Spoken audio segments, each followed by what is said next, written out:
National Security Council meeting? The last National Security Council meeting we had was on the 8th of June. From that time till now, a lot has happened within the security domain. Mr. President called for this meeting, and it was actually supposed to be for next week, but he drew it back for today for obvious reasons.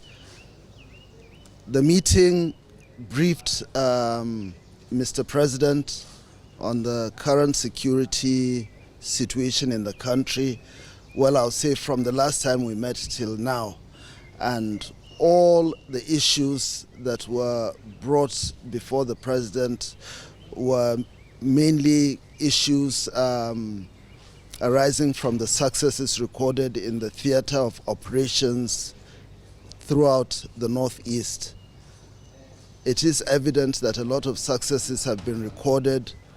Large numbers of people are surrendering in the Northeast as a consequence of the relentless efforts of the armed forces, intelligence and security agencies. This is very, very evident. We've never had such large numbers of people defecting from the other side back to the Nigerian side, mainly as a result of many issues within the theater, issues of infighting among the various factions of the terrorist groups. But the new drive of the armed forces, the police, the intelligence agencies, there's been greater cooperation, greater synergy, intelligence sharing, as well as our partners in the Regional Intelligence Fusion Unit. So the President was briefed. The President is quite happy that there's been tremendous success, especially with the advent of the new service chiefs and the Inspector General of Police, and he's also made it very, very clear that he's not ready to exit government as a failure. He's not going to tolerate that. He's made changes and is ready to make further changes if he's not satisfied. He's completely determined to ensure that there's a turnaround in the fortunes in the theater of operations. We also address the issue of the prevailing situation, which is widespread, issues of hunger. The President is not oblivious to the pains of the people, and is working with the Vice President and other members of Council. Is going to employ the relevant ministries, departments and agencies of government to address this issue. As far as it's concerned, it's also an emergency situation. The people should not be left to wallow in hunger and in despair.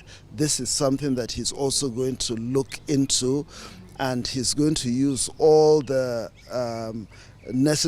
all the relevant tools at his disposal to address the issue of widespread hunger, and then also the issue of insecurity in the Northwest, which is still, even though for those of us who are within the security system, we have seen a significant drop in the number of incidents of kidnapping and banditry. Nevertheless, a lot has to be done, because like I've always said in the past, as far as the people are concerned, there shouldn't be any incident of kidnapping, banditry, and other incidents of insecurity. So the President is also aware of that, and he's also made certain assertions which I'm not willing to say right now till he's made a final decision on those things. But generally the atmosphere is improving, especially in the northeastern part of the country. The President is very, very happy with the drive in that part of the country. We also address the issue in Plateau, the recent killings, and the President has he's given certain directives to address that. He's also expressed confidence in the efforts of the governor of Plateau State. Any plan for those who are surrendering? yes, there are plans, but I don't want to immediately divulge what has been decided on those plans till the president makes takes a firm decision on the plans. But definitely that is one of the things that he intends to address, the number of people coming. And it's not just in Nigeria, even in northern Cameroon, you have equally large numbers of people, surrendering to the bona fide agencies of government. But that is all as a consequence of the regional cooperation between the various countries and the agencies of those countries. So given the successes being achieved in the renewed onslaught against these violent crimes, what do you expect going forward from the nation's security attitude? Well, what I expect is for the Nigerian people also to forge a sense of oneness, unity. Let's put aside whatever suspicions, apprehensions, or agitations that exist, because in the context of the 21st century, you can't deal with these emerging crises in a cut and dried manner.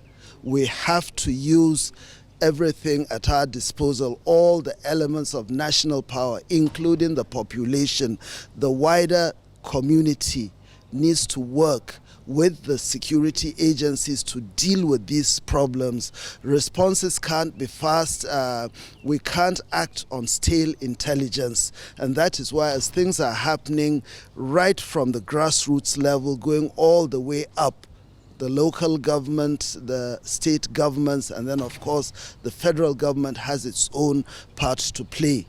People should not cover for those who they have identified as unscrupulous, undesirable people. It is very, very important that we share, because in today's context, the highest value intelligence doesn't necessarily need to come from the agencies of government. It could come from any other tangential organization, institution, or group. Thank you. So arising from this meeting, what do Nigerians expect from the Nigeria police going forward? Well, we have been encouraged to do more from what we've been doing, and we also assure Mr. President that we will put more efforts, more sacrifice to ensure that crime and criminality is brought to the barest minimum. How do we intend to do that? Well, with strategies, changing strategies, improving on our assets, intelligence asset, and other assets to make sure that we are above and ahead of crime and criminality. Thank you.